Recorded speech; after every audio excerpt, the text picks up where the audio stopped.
Good evening! For today's video is magluluto ako ng bola-bola, tuna bola-bola. So ito ang main ingredient, tuna flakes. Bale worth 103 pesos ito siya, 1/2 na, 1/2 kilo. So bumili din ako ng isang medium size na carrots kasi i-grate ko siya dito. So, umpisa na.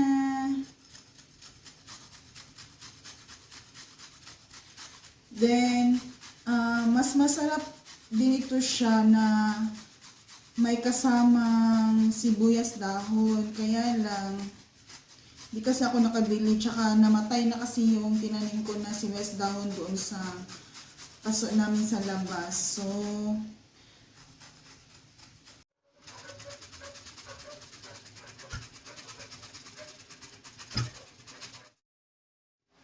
okay, tapos ko nang i-grate yung carrots, ano siya. Then, ilagay na natin yung slice red onion.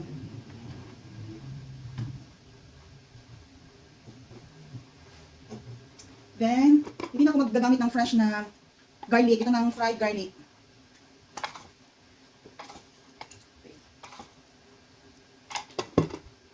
Then, pamintang durog. Mga half scoop lang. And then, crispy fry breading mix. Baka naman, crispy fry. Ajinomoto pala ito. Product of Ajinomoto pa rin.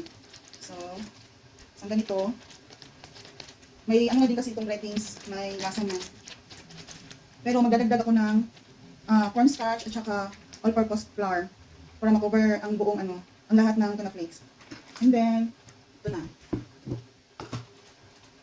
All-purpose flour na isang cup.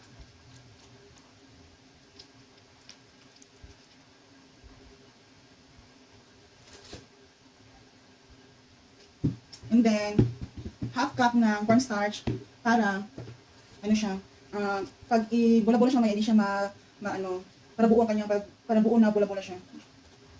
Ay, hindi siya nakaabot ng, ng 1/2. Ubus na. Okay.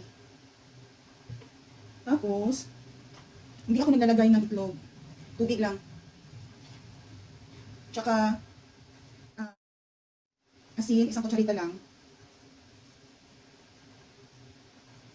Hindi pa yan naubos. And then, water, pakunti-kunti lang muna. Half cup lang muna. Hanggang sa ma-achieve natin yung consistency na gusto natin. Okay, nikos-nikos. Bale, anim kami ang kakain dito. Ang kakain dito pala. Okay, tama na ang tubig kasi ganyan na siya. Mix well na lang natin. May matigas pa siya na hindi na defrost. So dapat mix well talaga para even yung lasa niya, even yung distribution ng flour, tsaka ng cornstarch, tsaka ng breadings. Siyempre, pati na rin ng carrots, tsaka ng fried garlic and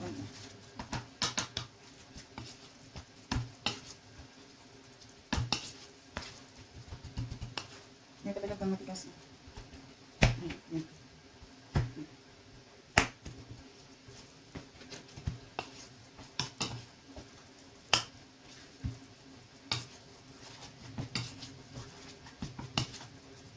Tapos, ang bango niya.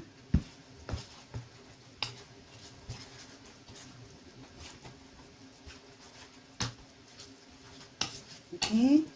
So, ito na siya. Ang consistency niya is perfect lang.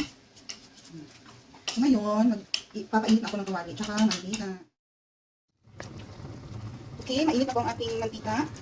So, umpisahan na natin ang paglagay ng ating tuna bola-bola recipe. Okay. Ito ang gagamitin kong molder. 1 tablespoon siya, 1 tablespoon. Pwede din kamay, pwede din kutsara. So, ito na siya.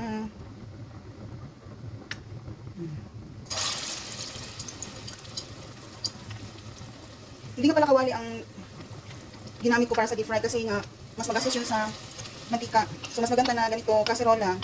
Kasi enclosed siya, then konting mantika lang ang ang ilalagay natin. Kasi nga, alam niyo naman, mahal na bilihin ngayon. Tipid-tipid tayo.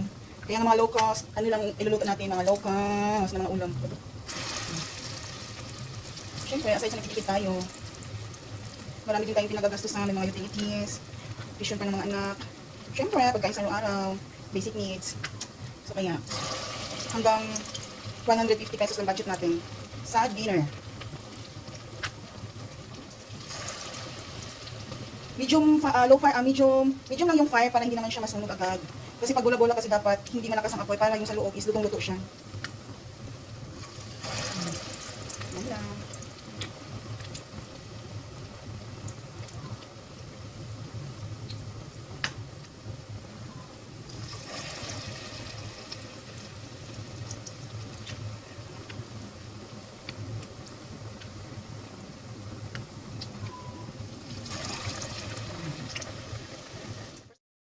Babaliktad din natin. Ay.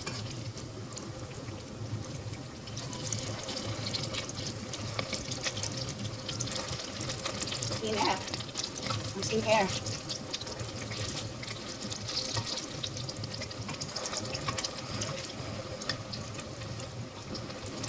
Okay, hayaan lang natin ilang minuto hanggang sa mag-golden brown yung kabilang side. Okay, after 2 minutes, ito na siya.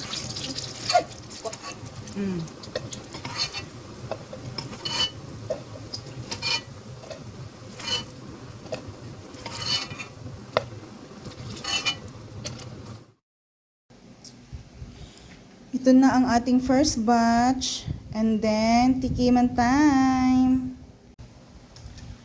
Tikman na natin ito.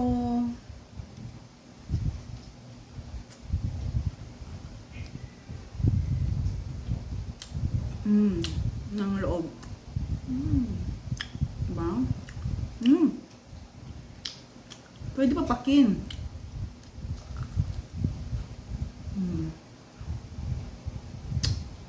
Kahit wala sausawan or yung sauce, panalo na.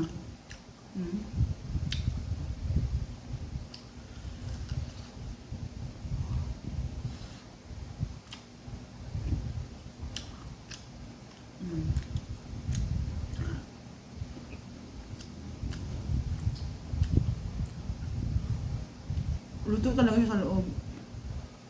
Kahit konti lang yung mantika natin, nakaabot naman siya sa loob ng brabola. Okay, thank you for watching. Bali, low cost, ano lang tayo, low cost na mga ulam. Minimalist lang tayo guys, para makatipid tayo. Ang importante, busog. Yun lang. Thank you for watching. Naluto na siya lahat. Almost 50 balls din ito. Parang 5 batches. Then, 41 balls siya. Kasi 5 batches, 8 pieces per batch. Pero yung last batch na, pang 5th batch is, bali 9 pieces. So, total to 41 balls para ito. Okay guys, so hanggang bukas pala ito na ulamin namin. See? Worth 150 pesos for 6 packs.